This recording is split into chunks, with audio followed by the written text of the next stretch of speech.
excellent. So hopefully your slower pace in Alabama will help him by removing some of those temptations. Hopefully he can see that there comes a time to let all the silliness go. But I'll be back at maybe at the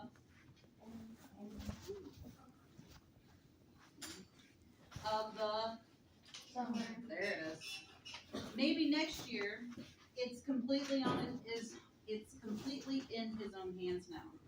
I love when Dad talked to me like I was a I really didn't understand half the junk he was saying, but it sure did feel good to be talked to like that.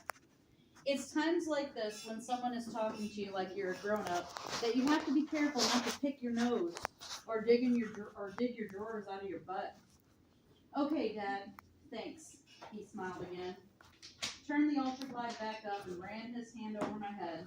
Some of the time when you think about being a grown up, it gets kind of scary. I couldn't figure out how Mama and Dad knew how to take care of things. I couldn't figure out how they knew what to do with Byron. Dad? I don't think I'll ever know what to do when I'm a grown up. It seems like you and Mama know a lot of things that I can never learn. It seems really scary. I don't think I could ever be a good parent as you guys. Dad turned the ultra glide back down. Penny, do you remember when we used to go on drives and I'd put you in my lap and let you steer the car? I smiled. Yeah? Does that mean I get to do it on the way to Alabama? Sure. But that's not what I meant. Do you remember how big and scary the car seemed the first time you were behind the wheel? Dad was right. Even though I knew he was watching everything real close, it was still scary to steer the brown bomber. Well, that's what it's like being is like. At first it's scary, but then you realize with a lot of practice, you have it under control. Hopefully you'll have lots of time to practice growing up before you actually have to do it. This is making sense to me. As far as you being a good parent, don't worry.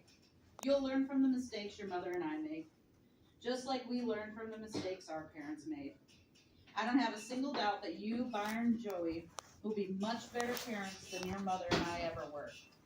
Dad, stop talking for a Besides, some of the time, we don't think we've done such a good job.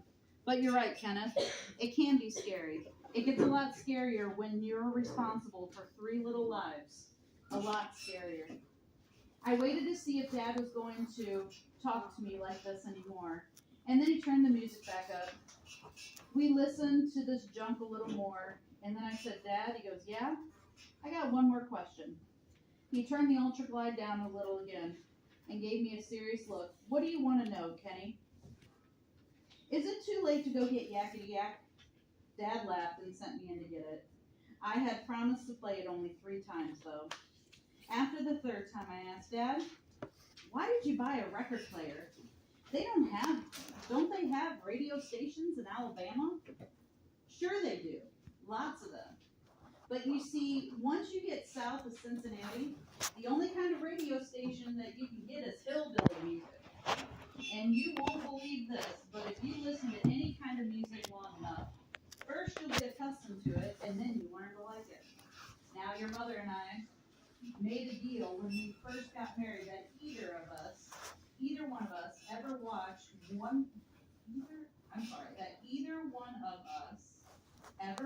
the wonderful, wonderful Lawrence Wilson show, or listen to country music. The other one was free to get a divorce. I'm kind of used to you, Mother, and I don't want her to have to dump me. So instead of taking the chance that I could get hooked on some hillbilly music, I thought it would be wise to bring our own sound along with us. Even though this made sense to me, Mama didn't buy it. For the next week, while we were getting everything set to go to Alabama, she kept reminding Dad how much the ultra guide cost and how it messed up all the plans she'd written in her notebook.